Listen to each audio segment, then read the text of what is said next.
Hey guys, what's going on? Inception here, and welcome to another video. Ladies and gentlemen, the video that a lot of people ask for, my custom controller settings in regards to the actual customized controls and also the camera angle view. Now, we're going to be going through each individual setting. I'm going to mention why I have certain things on and off for different reasons, right? Because sometimes there's certain animation choices that the players make in game you don't necessarily want, right? So, with the customized controls, guys, I have it set up like this, right? So competitive master switch is on. The reason why it is on is because that is what you are playing in the online experience. Unless there is still that glitch from last year where you turn it off, you adjust all the settings, and then you leave it off, but it stays with those settings in the online experience. That was actually like a glitch, right? Not sure if they fixed that. Regardless of whether or not they fix it, I like to play it what the legit way was. So I never did any of that stuff last year anyways.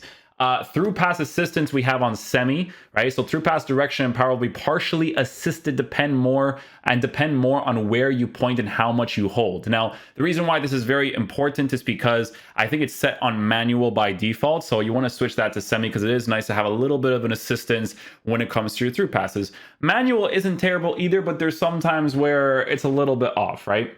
FIFA trainer, I have to show. I'm going to show you why I have it to show, okay? I'm going to show you specifically why I have it to show in the actual game. Time finishing we have on. Obviously, don't have it on if you're not as advanced at hitting the time shots because it'll affect you a lot. Because I know that some people, when they play FIFA, they like to spam the shoot button, especially if they're dealing with delay, right? So having that to be off in your case would be good. But even with delay, you can kind of tell where the time shot needs to be, right? Very good for long range finesse shots, very good for any type of strike, especially since the outside foot shot strike is very, very effective this year with the L trigger.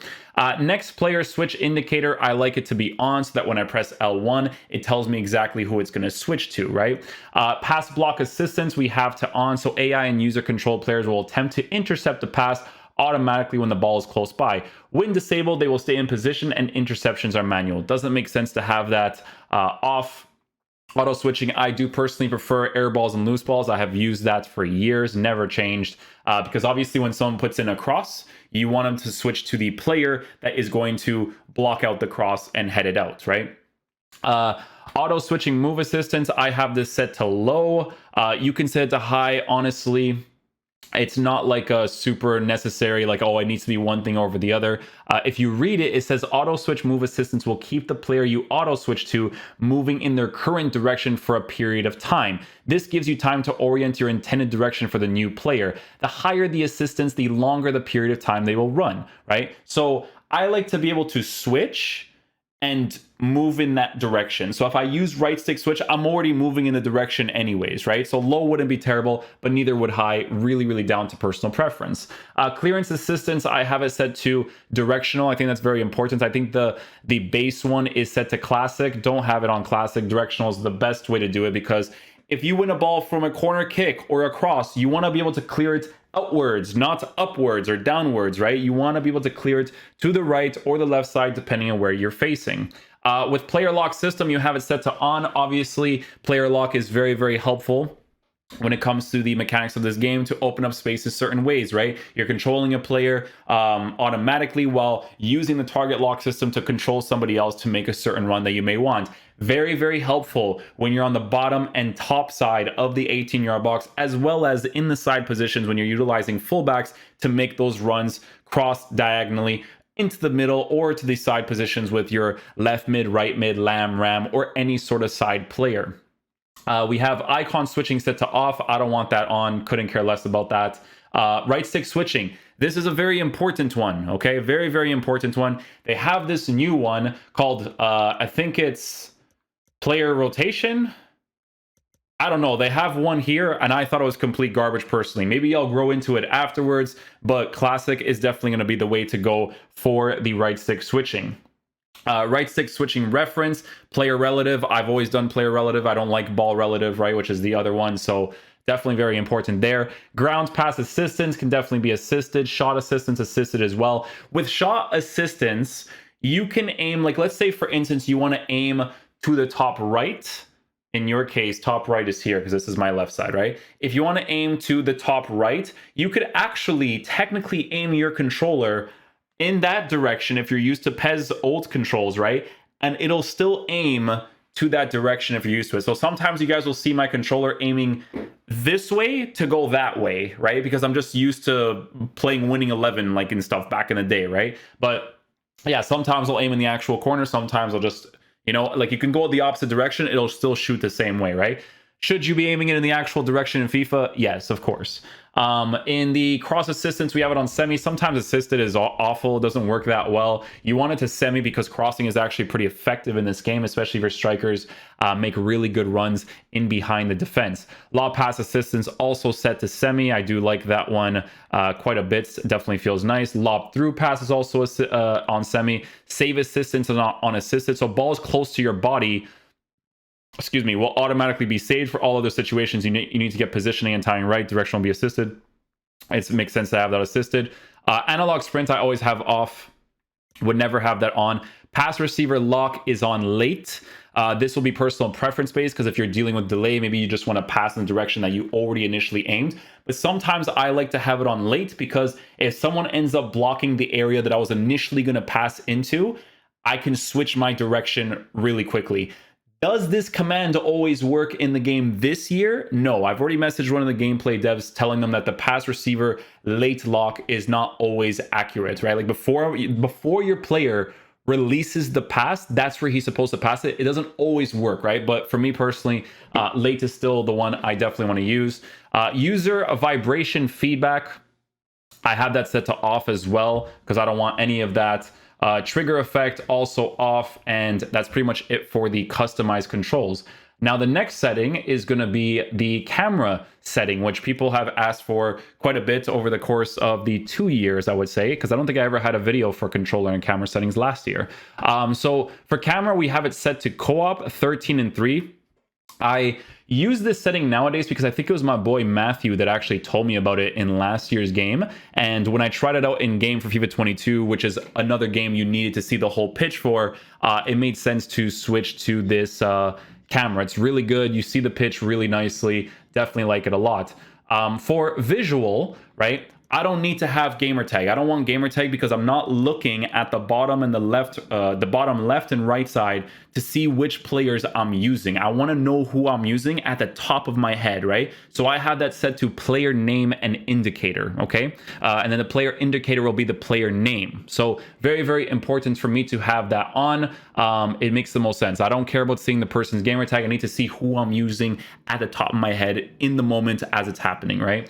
That's pretty much it. And then I, as a content creator, have the input on for the input overlay, because obviously you guys like to see the controller and what I'm doing, right? So very good to have all of that on. So this part right here, we're going to go back to, okay? I'm going to show you guys something, because I'm not sure if it's on show or off or whatever it is, but you guys will actually see in game, right? But once you do all of those settings, right, you have your custom controls, you go to your visual, right? Everything is the way that you like it, to whatever you want. Make sure, because there's a thing in this game that does not save your settings, right? Make sure that you go to profile, and this bottom right option that you have here where it says save FIFA 23 profile, make sure that you save it, okay? Make sure it's these ones right here, right? Profile manager, go to save and save your profile, okay? Now, I'm gonna show you guys in game why I have the trainer on for one particular thing, okay? Okay guys, so now that we're in a game, I'm going to show you guys something, right? Ignore the teams, don't worry about it, okay? So, when you go into classic matches, right, and you go into kickoff, sometimes your settings will be reset in this, right? But, you know, just in case you play with your friends in the future, make sure you go to settings, make sure you go to customize controls, because when I came back here, it switched my stuff in here, right? So that make sure that you have it set for both the online and the offline experience of the game, right? So you can see that all of my stuff is still in the same stuff from before, because I just adjusted that, okay? Because it was literally different on the kickoff. But for the in-game stuff, guys, I'm going to show you guys something, okay? So you have this trainer option here, right? In the offline experience of the game, if you go to settings and you go to game settings, there's the training center. turn that off. You don't need that on, okay? That's when they're like, when you make a pass or a cross, I'm like, oh, perfect. Like, you don't need that, okay? So turn that off. The trainer, however, you want to keep on to have specific options that you actually want to have on. Now, this is all completely personal preference based, right? But I'm going to show you the exact one that I have to make sure that I can see him activating the run, because sometimes it doesn't work, okay? So you can see that time finishing has to be on. Well, I don't like that indicator. I just like to have like the regular green one. That indicator at the top, I'm not a fan of. But if you are a fan of that one, right, and you can kind of time your greens that way, you can have that on. I don't like to have it on. Some people do, right? This is the one, this is the main reason why I have this on, because look at all the other options, right? Don't need this, don't need that. That is personal preference based. Don't need this, don't need that. That one I don't need. Or if I wanted to show EA why their left stick is weird sometimes, then I could do that, right? Don't need this. Offside indicator, you can if you want to. You could totally have that if you want to. I personally don't really care, because when I pass the ball and it's offside, I know it's offside. You know what I'm saying? So I don't mind that, but that could be an advantage for someone if you actually want to work with that. But this one right here that I have set to on is directed run. So what that is, right, is the command in FIFA where you're holding the left stick, tapping L1 to a specific player, and then telling him to run into certain directions with your right stick. I'm going to show you guys an example right now with Anthony, okay? So this is going to be the example right here, right? So I'm going to go ahead and play this video from the Anthony review, and I'm going to show you guys what I do here, right? So we have the ball here currently with Anthony, right? When I make this pass, I am flicking the right stick already. So I press the pass button, and then I flick my right stick, right? I flick it in the direction that I want Anthony to run towards, right? So you can see that when I activate it, it shows the green arrow to show that the command is actually activated. But I get to a certain point here in the attack where the reason why I'm doing this is because I want to push this defensive player higher so that I can utilize bottom space more, because he will change his run here, right? So watch my controller and watch what I'm doing here in game.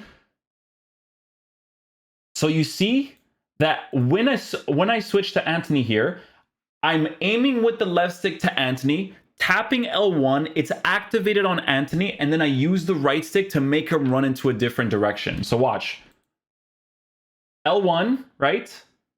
And I'm aiming to the top left. Sometimes it'll activate to the other guy. That's why you want this indicator on, to know who it activates to. It activates to Anthony. I flick the right stick really quickly to the bottom left, and you can see that the animation's now being triggered with the green arrow. We get the opportunity here, first time strike, we end up scoring because of that, right? So that's why I personally have the FIFA trainer on, mainly for that specific indicator, okay? So guys, hopefully you guys did enjoy this camera settings, custom control settings in game. Hopefully you guys end up switching to it. There's nothing ratty about it. It's just very, very helpful things to work with if you are playing this game. The most important one at the end of the day, in my opinion, is the right stick switching, because when I was using that new one that they had, it was complete garbage in my opinion. Once I switched it to classic, it was significantly better for me. So guys, thanks for watching the video. I'll catch you guys for the next one. Peace out, dudes. Love you guys.